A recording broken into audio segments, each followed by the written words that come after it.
Good morning, dear students. We were doing staffing chapter and we have already discussed training and development and how training is different from education and development. Today we are going to do types of trainings. This is also a very important topic. Training can be given by using various methods of training. These are broadly categorized into two groups, that are on-the-job training methods and off-the-job training methods. On-the-job methods refer to methods that are applied to the workplace where employees actually working. Means you are giving the training to the employees where the actual work is going on. Basically the purpose is that employees should learn while doing. So this principle is adopted. Off-the-job training methods are used away from the workplace. Means when you are learning, you are away from the workplace. Basically the principle is that learning before doing. Means they don't want any wastage of resources, so they trained you, then you will come to the workplace. The former means learning while doing, while the later means learning before doing. So there are many types of on-the-job and off-the-job training methods which we are going to discuss in this lesson. Today we are going to discuss various methods of on-the-job training. Number one is apprenticeship training programs. These are very important and very common also. You may have seen that there are some people like plumber, electrician and iron workers. They undergo training which is known as apprenticeship training. In this training, one guide, one mentor is appointed to them. What they do is they just observe their guide or their mentor, and they observe while doing the work. So these are basically designed to acquire a high level of skill. A uniform period of training is offered to the trainees, and slow learners may be given additional training also. The trainee spends a prescribed amount of time working with an experienced guide. So what happens in apprenticeship program, there is a experienced person and you are working under the guidance of your master, and while doing you are working also. So in apprenticeship program, this method is used only for the jobs which require skills and which can be developed in the individuals by the mentor or the master. Another on-the-job training method is coaching.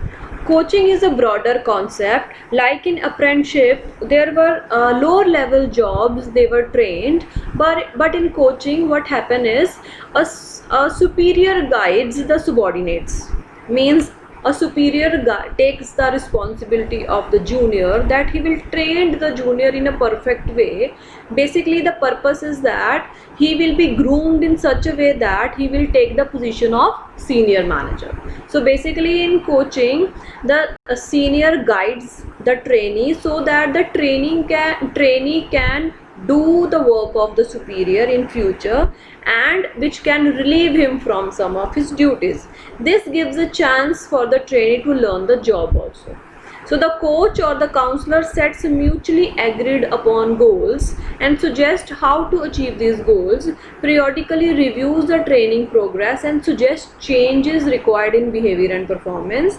The trainee works directly with the senior manager, and the manager takes full responsibility of the training's coaching. Classically, the trainee is being groomed to replace the senior manager and relieve him from some of his duties. So basically the purpose is that the junior is trained in such a way that he will take the position of the senior in future. Next is internship training. You must have heard this word internship. It is basically part of the educational qualification. For example, engineering students are sent to business enterprise and medical students are sent to hospital to get practical knowledge. Means if a child wants to take the degree of MBBS, he has to go for some internship training. The basically purpose is that he should have some practical knowledge. If he will not go for internship training, his degree will not be completed. For example, in future you are going for MBA and last semester of MBA is internship training. So you have to work in some firms or multinational company to take the practical knowledge, and they will give you a certificate that you have attended the internship training, and you will submit it to your university or your college, and then you will get your degree of MBA. So it is a joint program of training in which educational institutes and business firms cooperate with each other. Selected candidates carry on regular studies for the prescribed period. They also work in some factory or office to acquire practical knowledge and skills. So it is part of your educational qualification. Then fourth is the job rotation. Now what is job rotation? In which you are shifted to another department. Means, for example, I am working in one multinational company. So what I am seeking is I want to go for the higher positions, like I want to become managing director or something like that. So what type of training I require is I should have knowledge of all the departments. So job rotation is best type of training for me. What I will do is I will work in all the departments for six months. So I will get knowledge of all the departments so that I can go for the higher positions. So this kind of training involves shifting the training from one department to another or from one job to another. This enables the training to gain a broader understanding of all parts of the business and how the organization as a whole function. The training gets full involved in the department operations and also get a chance to test his own aptitude and ability. Job rotation allows training to interact with other employees, facilitating future cooperation among different departments. When employees are trained by this method, the organization finds it easy at the time of promotion, replacement or transfer. Means if someone is working in the organization and he has knowledge of all the departments, then easily we can give him a good position, higher position in the organization. This is another type of training which is neither on the job or off the job training, but this training is very important. It is known as induction and orientation, and this type of training is only for the new employees.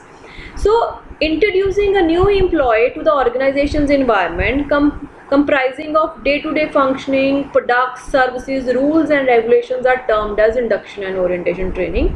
For example, there are employees. These employees are new to the organization. They don't know anything about the organization. So this type of training will tell them everything about the organization.